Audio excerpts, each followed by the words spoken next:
Dungeon Meshi is well regarded as being an absolute masterclass in world building and design. It's incredible the amount of thought that Ryoko Kui put into the history, pragmatics, and cultures of this world that make it feel very lived in and immersive. Naturally, such a lovingly crafted world would have its own fictional languages as well, which lulled me in like a siren song to meticulously and perhaps a little irrationally analyze it. So let's jump into it. The language that is conveniently spoken by virtually all of the characters in Dungeon Meshi is the common tongue. This is one that contact linguists, that is, linguists who study languages in contact, would really need to suspend their disbelief to get into. A common tongue, as it's presented in the story, is not the sort of thing that would likely develop in real life. Just like the monsters and the magic, it's just part of the fantastical world. It makes it easier for a story with people from different backgrounds to function. But in real life, if a language has spread to the point that it's almost universally spoken across multiple continents, that's going to be because of colonization.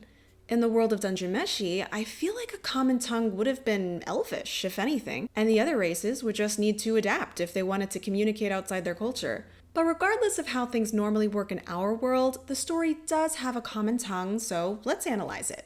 It's unclear how and where exactly the common tongue first emerged, but given the emphasis that's been put on all the other races having a language of their own, and given that it doesn't seem like the tall men of the northern and eastern continents speak any other languages, I believe we're meant to interpret the common tongue as being one developed among the tall men. The common tongue has a spoken and a written form, but it's hard to tell what the common tongue would actually sound like.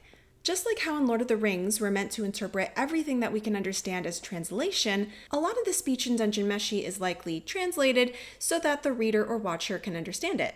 Given that original terms like tall man, half-foot, and a variety of English-sounding names remain unchanged in the original Japanese and English versions, we may interpret that the common tongue is based on English. When you dig a little deeper, though, you see that it isn't nearly that simple. For example, it's canon that senshi means seeker in Dwarvish, but warrior in the common tongue. Fallen even has the kanji for warrior in her speech bubble when she repeats his name for the first time. What does that mean for the common tongue? Also, Senshi gives some stereotypically Japanese names to his golems, and Laios gives a pretty Japanese name to his sword, so maybe the common tongue is more like Japanese? Well, that doesn't really make sense either. This world already has a stand-in for Japan, the island of Wa.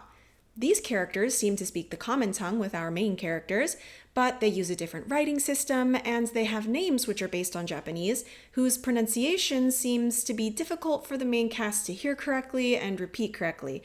So maybe these names are just translations for the Japanese audience to understand what kinds of names they are? I don't know. Let's look at the writing system, shall we? The world of Dungeon Meshi has loads of examples of fantasy writing. The world appears to have a printing press and no shortage of bound books, nonfiction and fiction alike. Writing is used in letters, on posters, shop signs, gravestones, plaques, and journals, to name a few. There seem to be printed and cursive forms of writing, and the people primarily use quills and brush pens to write. Any language which is written in a real-life language should be considered translated and not canon. Let's take a look at the written language, which I assume is the common tongue. In the manga, writing in the common tongue is kinda hard to find. Most of the printed or written text is just horizontal, solid, or dotted lines for printed or engraved text, and curly, cursive-like squiggles for words written in ink. It isn't until this page where we have a pretty clear view of the writing. Compared with the text above this pub and the text on this poster, they seem to be the same language, and I think it's the common tongue. I was able to identify about 26 unique glyphs, which get rearranged and repeated at varying frequencies. While the story has a bit of a vague Renaissance-era European setting, the writing system looks inspired by some of the oldest phonographic writing systems in the world, such as the Phoenician script and some of Phoenician's direct child writing systems, such as Ancient Greek and Libyco-Berber. You can find more similar symbols by following Greek and Libyco-Berber to Latin and Tifana. These have a bit of a unique aesthetic though. They're very boxy and angular to the extent that you would easily be able to replicate the majority of these glyphs on a digital clock. Now, in the anime, some writing which was completely illegible in the manga is rewritten more clearly, like in this scene. If I only look at the headline of each of these posters where the writing is clearest, I can identify about 20 additional glyphs, while certain other glyphs from the manga were left out. Some of these symbols were grabbed from Marcial's magic spells from the manga, no idea what that implies, and you can find more glyphs that look inspired by Latin, Tifana, and maybe even some kanji. I don't think that the writing is completely random. These glyphs are repeated several times throughout the anime across multiple episodes, so it seems like the production team at least has a set of glyphs that they're instructed to use. Also, while the cursive form of the language was never really visible in the manga, you can see it more clearly in the anime, and you can see how certain letters have changed their forms to match the more fluid writing style. The second language I'd like to look at is from the island of Wa. As I said before, Wa is very clearly a stand-in for Japan. In fact, Wa is actually the very first name ever recorded for Japan. It's an exonym, meaning that another group of people, in this case China, used it to describe them. In the 8th century, the Japanese began using a different kanji, meaning harmony, which had the same pronunciation as Wa, as a way to describe themselves. This is where terms like Wagyu, Washoku, and Washitsu come from. We don't get to hear the Wa people's language, but it's pretty obviously heavily based on Japanese, if not just straight up Japanese. In terms of the written form, we only have these kanji-looking symbols from a spell on Izutsumi's neck and this paper talisman. Here, we can see that Ryoko Kui puts some writing that looks like kanji, but doesn't actually mean anything in our world. You see, kanji is written in these square formations using units of meaning called radicals. Person radical plus tree radical equals the kanji for rest. See it? Because it's like a person resting against a tree. Trust me, they're not all this straightforward, but you get the idea. Here, Ryoko Kui is often using radicals that are real, but combined in a way that, to the reader, is just gibberish. As usual, the text in the anime is easier to see than in the manga, so it's a better example to explain with. Here, I will use a green square for the real kanji and radicals, and a red square for the fictional ones. When we look at the symbols on Izutsumi's neck, we can identify parts that look real. For example, this kanji, seen better in this scene, strongly resembles this kanji, meaning wash. But this version adds another radical, meaning person, and replacing a radical that means bird with another that means master, making it a distinct fictional kanji. The second symbol is clearly written with a real kanji, meaning horse, written twice as radicals to form a single word. The third one is a bit more tricky for me. It looks like it uses this kanji, which has a variety of meanings, put into the left position, and combined with this radical, meaning clothing, put into the right position. It's not a perfect match. Usually when the clothing radical is written to the side of a kanji, it's the simplified version that's used, but this is the closest that I could find with some adjustments. The fourth kanji here is actually just a real word on its own. It's the kanji for tree. Not convinced? It looks a bit different because they're actually using the archaic seal script style for it.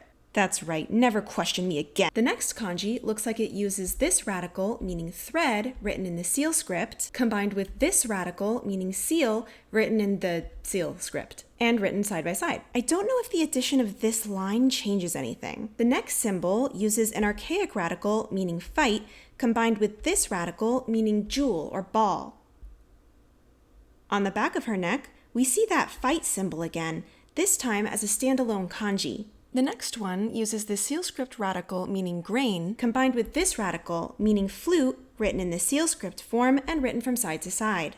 The next one was especially difficult for me. We have this radical, meaning mouth, written on the seal script, on the left and top right positions, but the radical on the bottom right I had trouble placing. The closest that I could find in the seal script's dictionary was this one, labeled number 88, that I couldn't find a meaning for. I thought that the modern version looked like a kanji I know, but apparently it's not the same. I also need to add a line to make it work. This next symbol looks a lot like the kanji meaning death written in the seal script. This last one is another difficult one, with the mouth radical on the left, and this seal script radical meaning grass placed on the bottom right. The top right one was difficult for me to find. It reminds me a bit of this modern kanji meaning west, but I'm not sure. When we look at Maizuru's paper talisman, we can see that this first kanji is the same as this one, this second kanji is the same as this one, and while that last kanji resembles the kanji meaning electricity, it removes the fishhook radical and adds 2 more rice field radicals.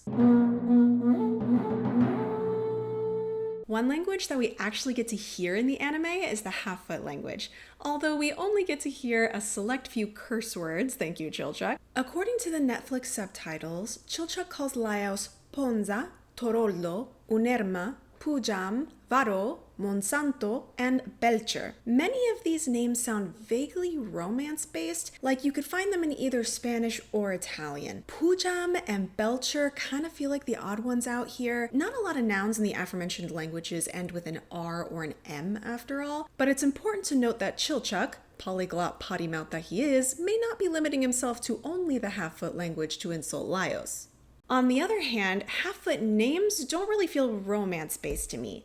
Chilchuck, Mikbel, and other names that get introduced later sound far more Germanic with their compound structure and final consonants, so it would have been nice to see some consistency there. But the manga provides us with this really neat-looking written language. There's a pretty limited number of glyphs that are used, and many that appear to be repeated with the addition of dots and dashes. This makes me feel like these might be diacritics that indicate vowel sounds. Think of how in Arabic writing they have a single symbol that represents a consonant sound and a diacritic that indicates the vowel that follows. I tried my hand at seeing what some of the other glyphs in this language might look like if the dots, dashes, and overlapping circles are indeed diacritics. While we never hear Dwarvish spoken in the anime, it seems to have a distinct writing system written in some of the speech bubbles in this scene. This is from where Senshi is telling his backstory to the rest of the main cast.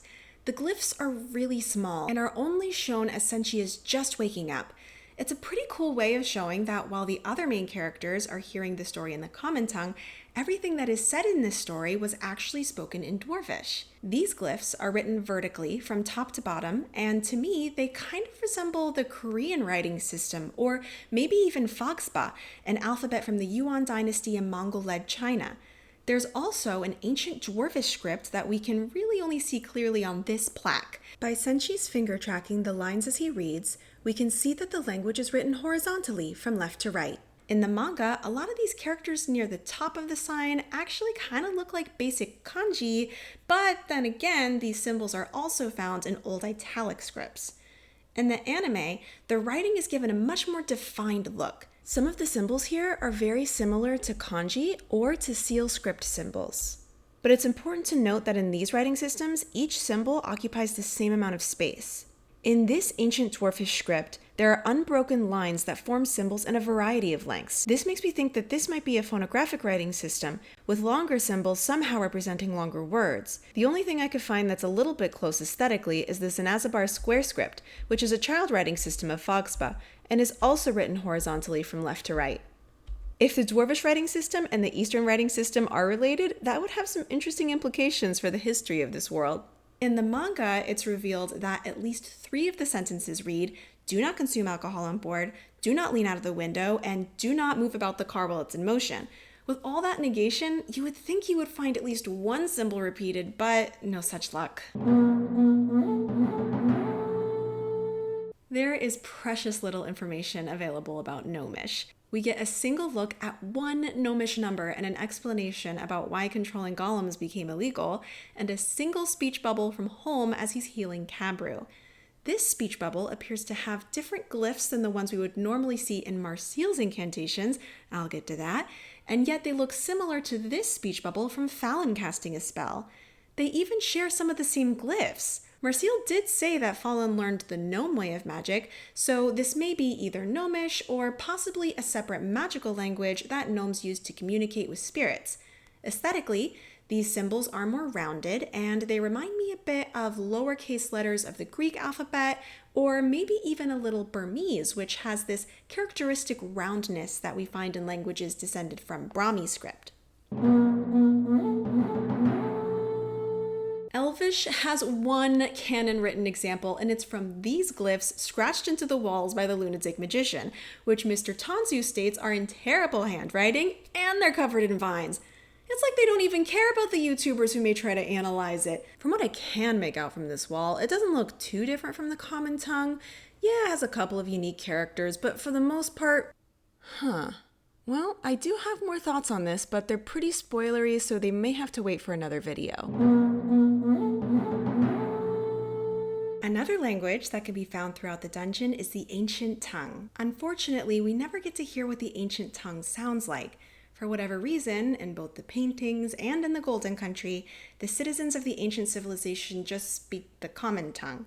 Is it that the spoken language didn't change at all in 1,000 years, or is it all just part of the magic? Who's to say? As for the written language, we have one canon example to go off of, which gets repeated in a few different places. It's clear to see how the common tongue's alphabet may have evolved from it. We can see that it has many of the same symbols after all.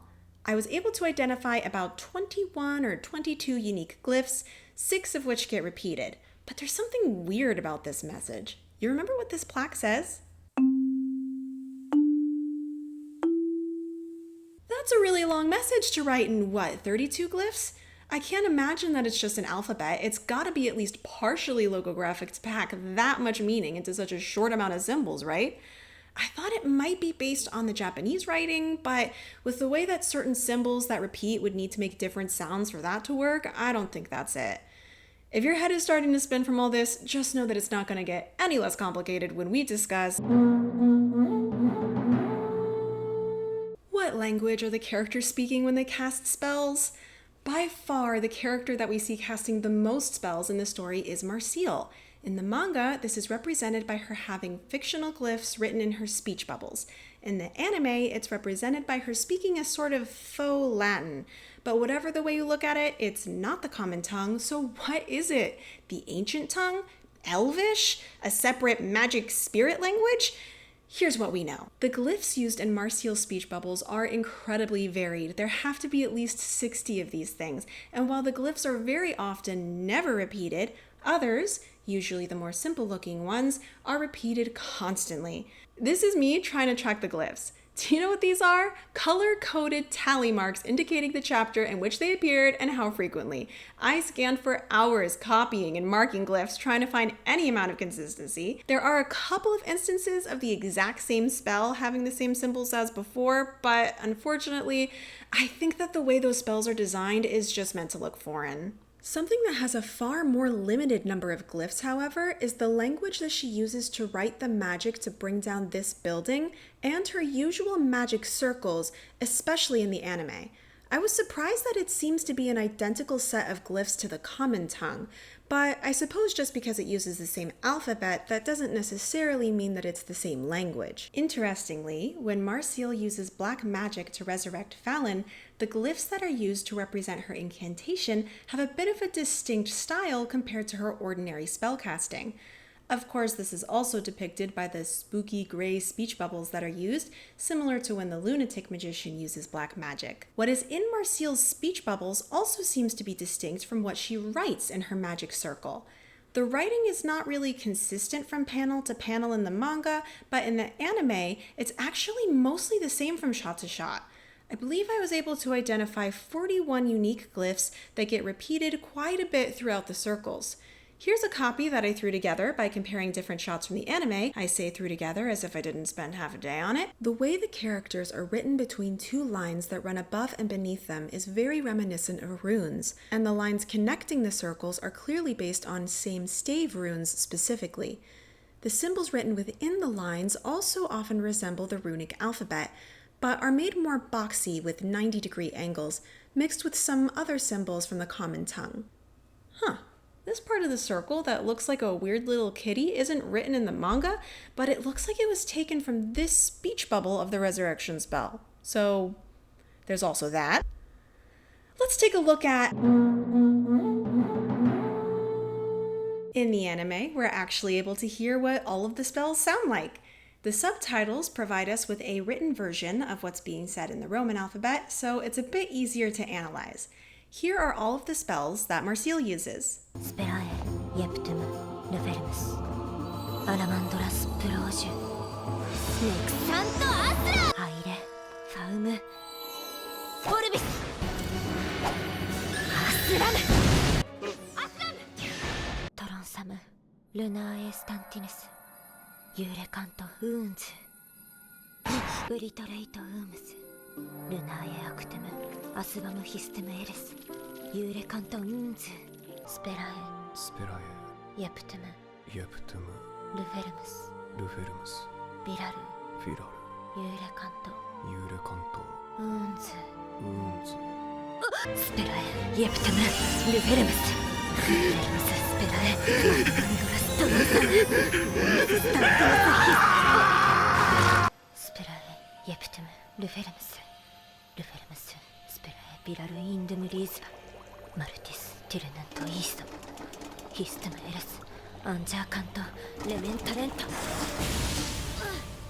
When I said earlier that Marcille uses a faux Latin, this is what I'm talking about. Even if you've never studied Latin before, you've almost certainly heard some Latin words and phrases in your life. The ae in lunae or sperae may remind you of curriculum vitae. The in tronsum and actum you may recognize from phrases like e pluribus unum. The us in refermus and statinus may make you think of habeas corpus, tyrannosaurus, or Dicus. These word endings are called declensions at the ends of nouns and conjugations at the ends of verbs. Also, while there are not many consonant clusters, the consonant pairs that are present in these words are ones that are also common in Latin, such as spa, sta, tra, pra. I wanted to separate the black magic spells because it seems like the language of black magic has a little less of that Latin influence. Here's Marcille's resurrection spell.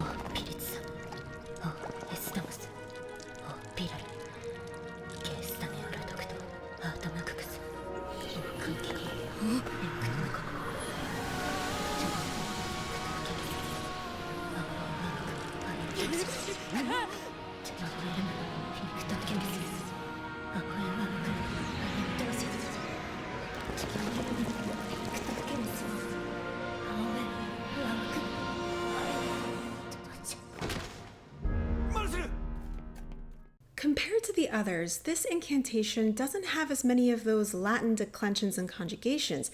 It makes frequent use of the letter K, and it has more dense consonant clusters than is usually found in Latin. Listening to the lunatic magician spells,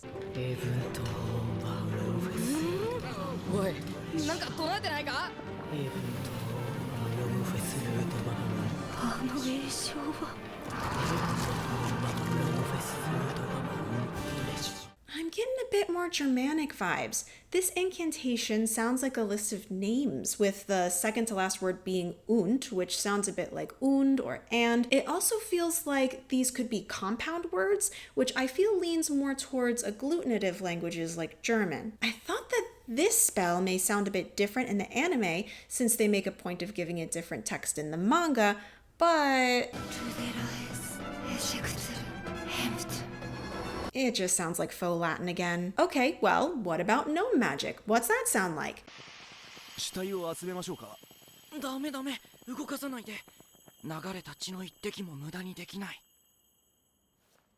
Okay, well, that was taken from us, but they actually added in some gnome magic here where it wasn't in the manga, so let's have a listen. This spell doesn't feel as Latin to me. It feels like it could be more influenced by Italian, and I'm not just saying that because I feel like I could easily read it in an Italian accent. Sorry, I'm a professional. Ira means rage in Italian. Fa means to make. Prego has a similar consonant cluster to Italian words like prego and stratega. Brete doesn't seem to stand out too much from Italian phonology, but I do find his pronunciation of this word to be a bit weird. He's acting like the E at the end turns the A into a long vowel, like in English. So maybe there's some influences from other languages, but it looks mostly inspired by Italian pronunciation. Oh, look, there's one more spell. Let's hear what that sounds like.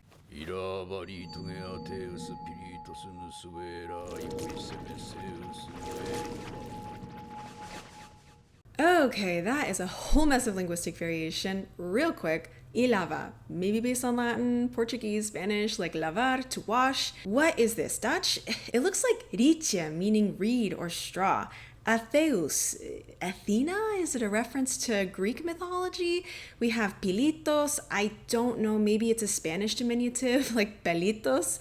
Nus wera. This wera ending I found in a couple different New Zealand city names because it refers to burning or heat in Maori, but they don't end their syllables in consonants as far as I'm aware. Seus, Portuguese for your, I'm not sure.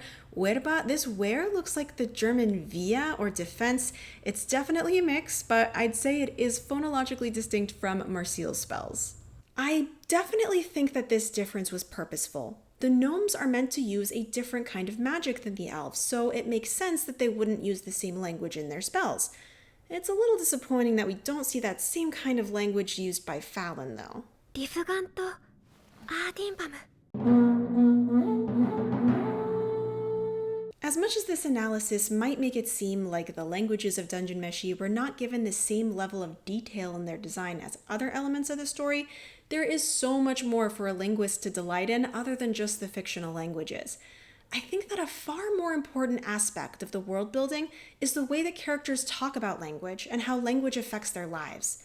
Through casual conversation amongst the characters, mostly in the manga extras, we get conversations related to etymology, semantics, and sociolinguistics. They discuss how the dominant culture can impose an exonym on an entire group, and how these terms can imply the superiority of the dominant group. They discuss how a word in one language could sound inappropriate in another language, and how that makes it difficult for that word to be taken seriously. We get to see how linguistic differences can be used to patronize, demonize, and suppress people of other races and species. I thought it was incredible the way that Kuro is shown to be an intelligent individual in his own language, but because he lacks confidence and control in certain grammatical expectations in the common tongue, he's less able to advocate for himself. When Kabru speaks Kuro's language, he's the one who is using simplified grammar and struggles to find his words. We also get to see how multilingual education is a sign of prestige, how even with the existence of the common tongue, there's still the need for translators every now and then, how some people can get a bit snooty about translations of a story never being quite the same as the originals, and how with cultural influences also come linguistic influences. They even show how different cultures have different communication styles and social expectations that can cause conflict beyond just speaking different languages. These are the kinds of nuanced linguistic topics that I rarely see in any other fantasy story. I find that these topics are far more important to making a world feel real than simply designing a functional conlang. But what do you think? Do any of these fictional languages remind you of a language that you recognize? What story should I analyze next? Let me know in the comments, and if you like what you see, follow for more linguistic and world-building analysis.